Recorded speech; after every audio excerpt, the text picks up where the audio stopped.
नमस्कार, आप देख रहे हैं द बिहार टॉप में हूं आदेशपुरी। बीपीएससी 70वीं की बात करेंगे। आपको बता दें कि 25 अप्रैल से मेंस का डेट घोषित है और 4 दिन बाद जो है मेंस की परीक्षा होने वाली है। लेकिन इससे पहले री एग्ज़ाम को लेकर कल यानी कि 22 अप्रैल को सुप्रीम कोर्ट में एक महत्वपूर्ण बहस होने वाली है और सभी लोग का ध्यान उस बहस पे है कि क्या एग्ज़ाम पे स्टे लगेगा, क्या री एग्ज़ाम होगा या फिर कुछ और होगा।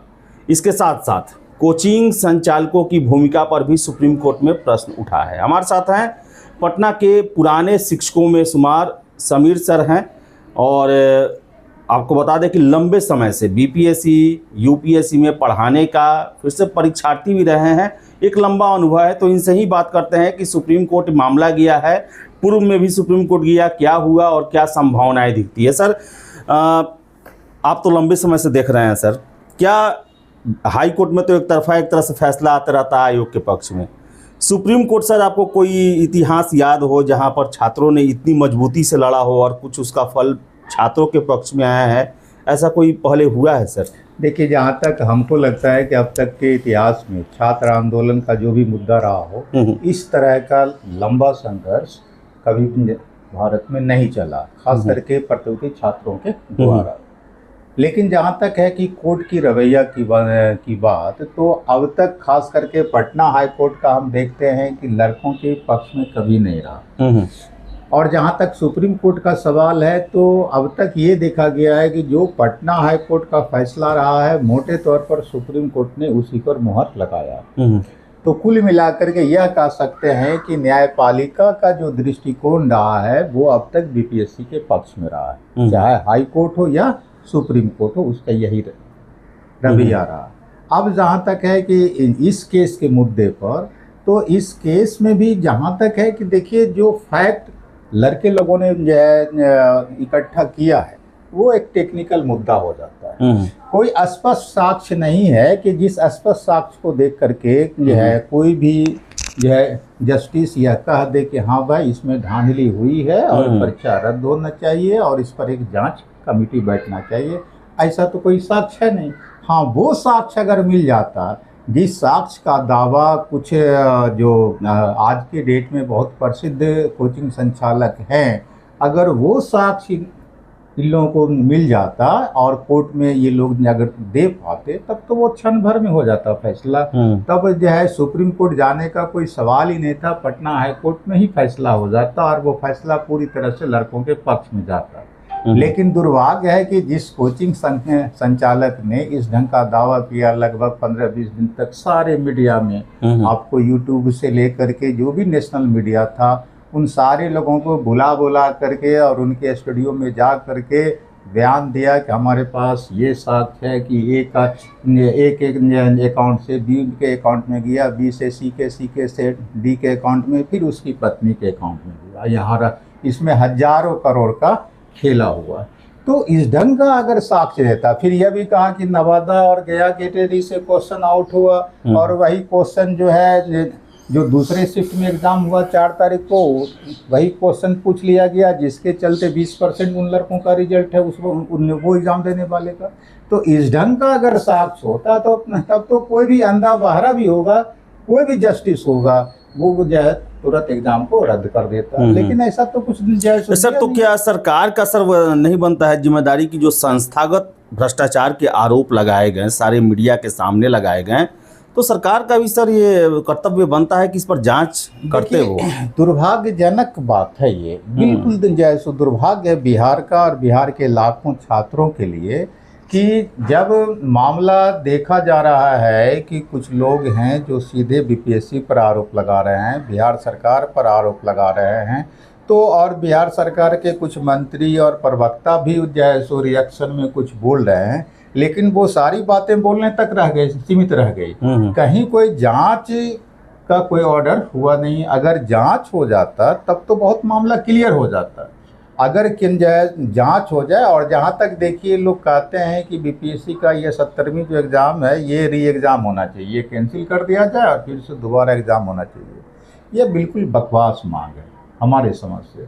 अगर मान लीजिए बीपीएससी धांधली में लिप्त है, कुछ कोचिंग माफिया लिप्त है इसमें, तो फिर दोबारा अगर एग्जाम होता है तो सारी जैसो सारा का सारा सिस्टम तो फिर पहले वाला रहेगा, पहले वाला रहेगा तो फिर तो वो धांधली कर लेगा, और धांधली जब कर लेगा तो वो तो उसका पक्ष मजबूत हो जाएगा कि भाई अब तो हम जो दोबारा एग्जाम लिया है, हम रिजल्ट दिया है, अपनी इसमें कहाँ कुछ धांधली है, और तब जाकर के घाटा किसको होगा? छात्र को होगा। तो होना ये चाहिए था कि है आपको री एग्जाम के ऑर्डर से पहले एक स्वतंत्र और निष्पक्ष और मजबूत और पूरी तरह से अधिकार प्राप्त एक ऐसी जांच कमेटी बने, खास करके सुप्रीम कोर्ट की निगरानी में, कि वो जो है 1-2 एग्जाम का नहीं, सीधे ये 39वीं से उठाए, क्योंकि बीपीएससी में धांधली का आरोप और विवाद ये 70वीं मात्र में नहीं हुआ है। हम लोग 39वीं से देख रहे हैं बीपीएससी की गतिविधि को, और हर एग्जाम में कुछ सर, हर एक एग्जाम में एक चीज कॉमन रहता है, गलत प्रश्न देते हैं सर।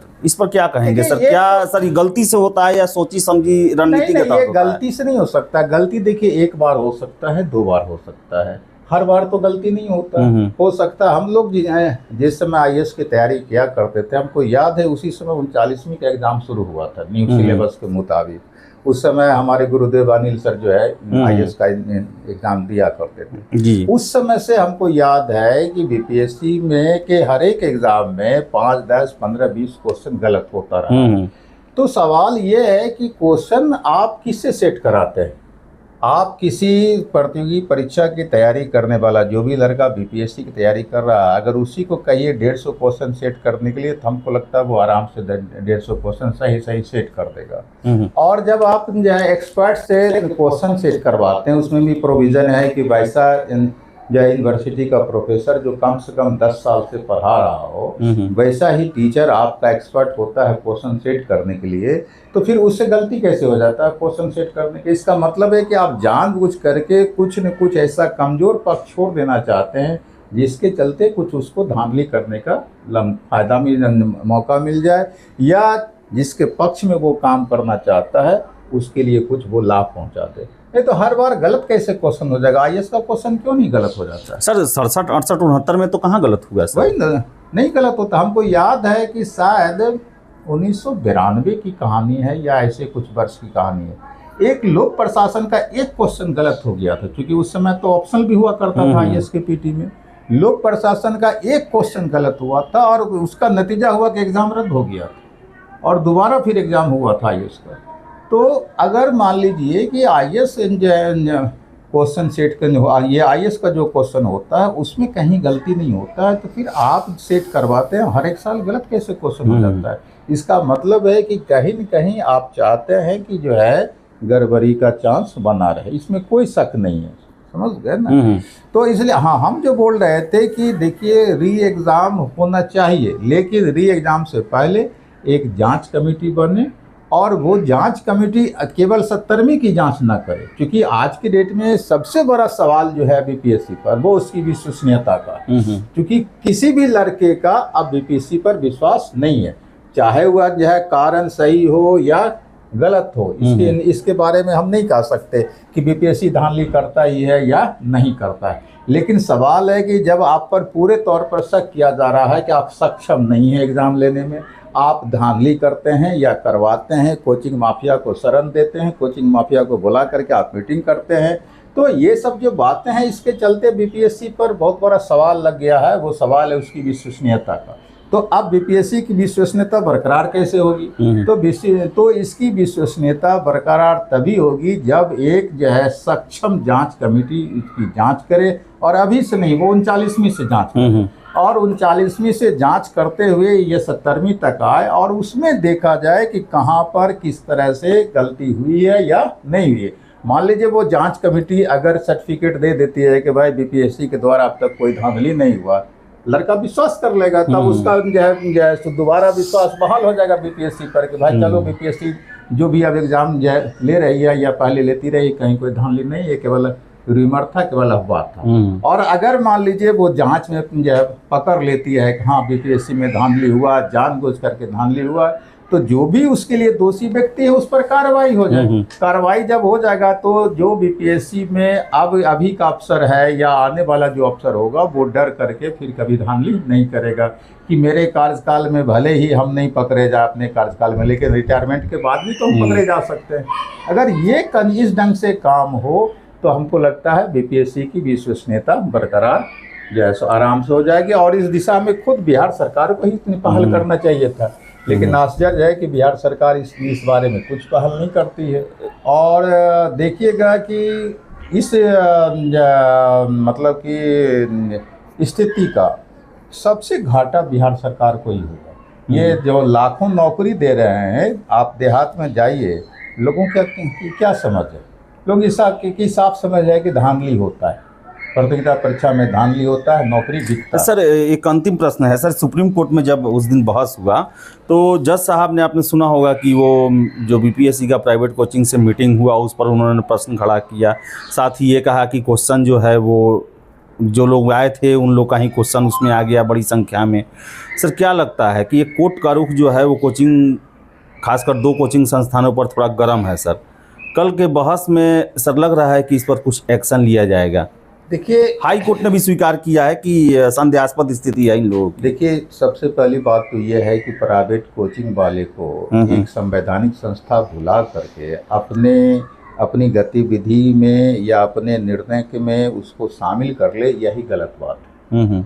किसी प्राइवेट कोचिंग संस्थान वाले का क्या औकात है कि बीपीएससी को जाके जो है सो उसके निर्णय की प्रक्रिया में वो शामिल हो जाए और उसको सलाह दे? तो प्राइवेट कोचिंग वाले को बुलाना और उसके साथ मीटिंग करना और अपना जो है सो एजेंडा बताना कि हम नॉर्मलाइजेशन करना चाहते हैं और उस पर कुछ अपना उसके पक्ष में कुछ लोगों को करना, ये बिल्कुल ही गलत है। क्या अभी बिहार में सैकड़ों कॉलेज है, दर्जनों यूनिवर्सिटी है और वहाँ हजारों की संख्या में प्रोफेसर हैं, एक से एक प्रोफेसर हैं। और मान लीजिए अगर वर्तमान में उसने जब बीपीएससी को कोई जो है सो अनुभवी और प्रकांड विद्वान जो है शिक्षक नहीं मिल पाता है, तो पटना में बहुत सारे रिटायर्ड टीचर हैं जिनका कि नेशनल लेवल पर नाम रहा है, चाहे वो आरबी सिंह हो, इम्तियाज सर हो, या फिर जो है आपको मगध यूनिवर्सिटी के जो पहले वीसी रहे हैं वो हो, तो उन लोगों का अनुभव सब दिन रहा है। वो लोग जो है सिविल सर्विस से जुड़े रहे, वो लोग लंबे समय तक सिविल सेवा के प्रतियोगी छात्रों को गाइड करते रहे, पढ़ाते रहे। तो कोई नहीं मिला, तो ये लोग नहीं मिले इन लोगों को कि इन लोगों से राय ले कि क्या करना चाहिए। और ये कोचिंग वाले का, जिसकी हमको तो लगता है जिन लोगों को बुलाया गया था शायद उसको बीपीएससी का फुल फॉर्म भी उसको नहीं आता होगा। ये हैसियत वाले को बुलाया गया, अगर बुलाना था तो और लोगों को आपने क्यों नहीं बुलाया? और ऐसे ऐसे लोगों को आपने बुलाया जो जिनका प्रसिद्धि रहा है ग्रुप डी को पढ़ाने वाले का, रेलवे को पढ़ाने वाले का, और वो लोग आज के डेट में सोशल मीडिया के चलते नाम कमा लिया, पैसा कमा लिया, और वो जा रहा बीपीएससी में को सलाह देने के लिए। यही तो गलत जो है सो बात था। अब है कि आपने कहा कि हाई कोर्ट ने कमेंट किया है कि इन लोगों को बुलाया गया, गलत किया, फिर सुप्रीम कोर्ट ने इस बात को पकड़ा। ये बिल्कुल सही बात है। अगर ऐसा नहीं होगा तब तो ये लोग जो है सो एक माखौल का विषय सिविल सर्विस को बना देगा। और हमको लगता है कि निश्चित रूप से सुप्रीम कोर्ट को इस मुद्दे पर एक्शन लेना चाहिए और लेगा। जैसा कि चूँकि उस दिन जो हम लाइव सुन रहे थे तो जो लड़कों के पक्ष से जो है सो वहाँ लॉयर थी आपको अंजना प्रकाश जी, अंजना प्रकाश मैडम, उनको तो बोलने का खुद मौका ही नहीं मिला। जो बोल रहे थे लड़कों के पक्ष से जस्टिस ही बोल रहे थे। तो और वो बार बार इसी 2 मुद्दे को उन्होंने उठाया है। तो हमको लगता है कि निश्चित रूप से एक्शन लेगा सुप्रीम कोर्ट, और अगर नहीं लेगा तब तो बहुत ही दुर्भाग्य कहा जाएगा। क्योंकि देखिएगा ये सारा जो 70वीं बीपीएससी का मुद्दा रहा है वो कुछ कोचिंग वाले के चलते ही यहाँ तक पहुँच गया है। जी सर। और नहीं तो यहाँ तक मुद्दा नहीं पहुँचता। और आप चूँकि लंबे समय से इस 70वीं बीपीएससी को कवर किया है, खुद आपको अनुभव होगा कि किसका क्या रोल रहा है, नहीं रहा है, कौन टीचर, कौन लीडर किस लिए कैसे किस रूप में इस आंदोलन में शामिल हुआ है, आप लोग देख रहे होंगे।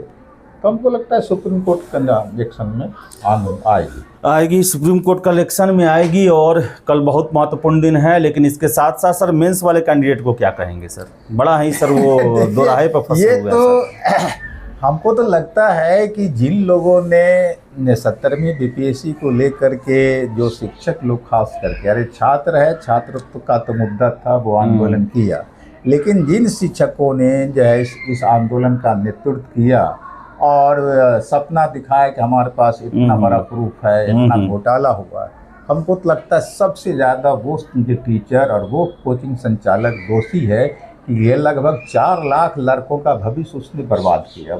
ऐसा हम इसलिए कह रहे हैं कि साहब चाहे किसी लड़के का पीटी हो गया हो या किसी लड़के का पीटी नहीं हुआ हो, वो दोनों तरह का लड़का असमंजस में फंसा रहा है। जिसका पीटी नहीं हुआ वो समझ रहा है कि अरे प्रूफ तो है ही, कोर्ट तो रद्द कर देगा ही, हम जो है सो क्यों आप पढ़ें, पहले हम आंदोलन की जो है सो करें और एग्जाम को रद्द करावें। और जिसका पीटी हो गया उसको भी लग रहा है पता नहीं रद्द होगा कि नहीं होगा, इतना सारा साक्ष्य की बात हो रहा है, तो हम क्यों मेंस की तैयारी करें। क्योंकि आदमी है ना भाई, आदमी कोई पत्थर तो है नहीं, निर्जीव तो है नहीं कि बाहरी वातावरण का उसके ऊपर कोई प्रभाव नहीं पड़ेगा, प्रभाव तो पड़ना ही पड़ना है।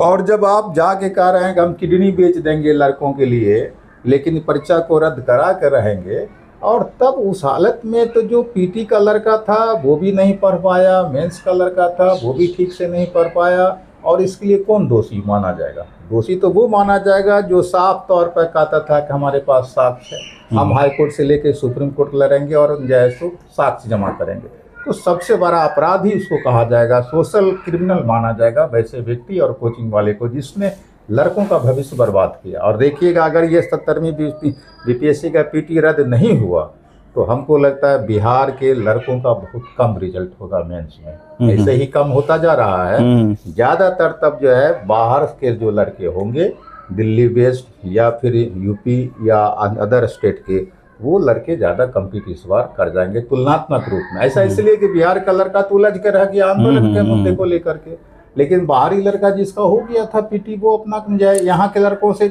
जरूर कुछ न कुछ बेहतर। और वैसे शिक्षकों से पढ़ेंगे तो सर इस तरह भी नहीं ही होगा सर। और ऐसे ही आप देखिए तो बिहार का रिजल्ट हो कहाँ रहा। आज के डेट में जो सारे फेमस कोचिंग वाले बने हुए हैं उनके यहाँ से रिजल्ट क्या है और क्या हो सकता है रिजल्ट। अब कहिएगा कि किसी के यहाँ 1000 गो लड़का है तो 5 गो तो ऐसे ही कंप्लीट कर देगा, वो अपने मेरिट से कंप्लीट कर जाएगा।